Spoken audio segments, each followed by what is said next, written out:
বিসমিল্লাহির রহমানির রহিম। সকল প্রশংসা আল্লাহর, সকল ক্ষমতার মালিক আল্লাহ মহান।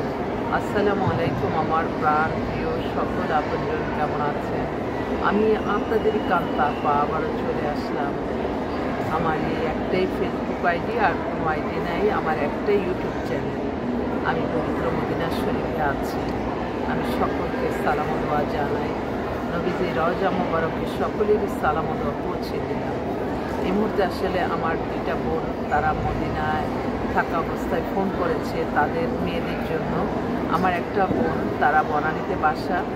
আমি বনানীতে মেয়ের নিজের ফ্ল্যাট। মেয়ের বয়স হয়ে গেছে এখন 36-এর মতো, 5 ফিট 5 লম্বা, ফর্সা সুন্দর মেয়ে। একটা ইন্টারন্যাশনাল একটা স্কুলে জব করে, মার মেয়ে। তো বাবাও ছিল বড় ঊর্ধ্বতন কর্মকর্তা। ওদের 7 তলা নিজস্ব বাড়িও আছে, বনানীতে ফ্ল্যাট আছে।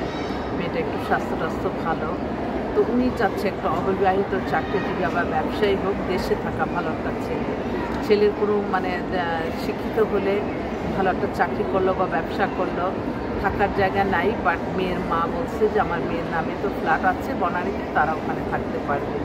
তো আমার এই বোনের মনের আশা যাতে পূর্ণ হয়, এই দোয়া চাচ্ছি। আরেক বোন গুলশানে বাসা, ওনার একমাত্র মেয়ে। মেয়েরও বয়স হয়ে গেছে, অবিবাহিত, 40-এর মতো বয়স, 5 ফিট 4 লম্বা। ও একটা ইউনিভার্সিটি প্রফেসর, দেখতেও খুব সুন্দর, কিন্তু ওই বাসাবাসি করতে করতে মেয়েদের বয়স করে ফেলছে। আসলে আমি একটু বলতে চাই যে ছেলেরা কিন্তু দেখা যায় বয়স হলেও তারা কিন্তু অল্প বয়সের মেয়েগুলি পায়, কিন্তু মেয়েদের এই যে বয়স হয়ে যায় তখন দেখা যায় ডিভোর্স আসে, বা এই বয়সের ছেলে মিলানোটা খুব টাফ হয়ে যায়। তো আমার বোনরা যারা এখন আপাতত মেয়ের গার্জিয়ানরা আছেন, যদি আমার এই ভিডিওটা চোখে পড়ে, আপনারা কেরিয়ার গড়ার সাথে সাথে মেয়েদের কিন্তু বিয়েটা একটু খরচ করে নেবেন। একটু যখন অনার্স করে বা মাস্টার্স করে ভালো প্রপোজাল আসে, তখন আপনারা একটু কনফেয়ার করে বিয়ে দিয়ে দিবেন। কারণ একটা বয়সে এসে তখন আসলে এই সময়টা কিন্তু আপনারা হয়তো মনে করতেছেন যে সে কেরিয়ার করতেছে, লেখাপড়া করতেছে, চাকরি করতেছে, পিএইচডি করতেছে, তারপর অনেক কিছু, কিন্তু এই জিনিসটা আমার ছেলেদের পক্ষে এই জিনিসটা কিন্তু অন্যরকম তাদের চিন্তাভাবনা।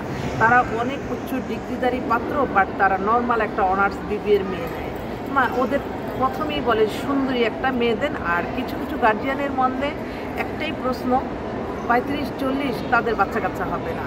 ওদের ছেলে কিন্তু 50-40-45, তারা কিন্তু দেখা যায় যে অনার্সের মেয়ে পছন্দ করে। এই যে একটা সামঞ্জস্য, এই কারণে অনেক একটু বয়স্ক মেয়ে অবিবাহিত রয়ে গেছে। কিন্তু আমি আপনাদের উদ্দেশ্যে একটু বলতে চাই, এই যে বয়স্ক মেয়েরা যারা 30-35-40 অবিবাহিত আছে, তাদের সাথে যে বিয়েগুলি হচ্ছে তারাই কিন্তু হ্যাপি। আমি দেখলাম তারাই হ্যাপি, কিন্তু ওই বিয়ের আগে ওই গার্জিয়ান বলবে, এটা বলবে, সেটা বলবে, বয়স হয়ে গেছে মেরে এসে, কিন্তু হ্যাপি লাইফ কিন্তু তারাই করে। অল্প বয়সের মেয়েদের নিয়ে কিন্তু অ্যাডজাস্ট হতে একটু সমস্যা হয়ে যায়।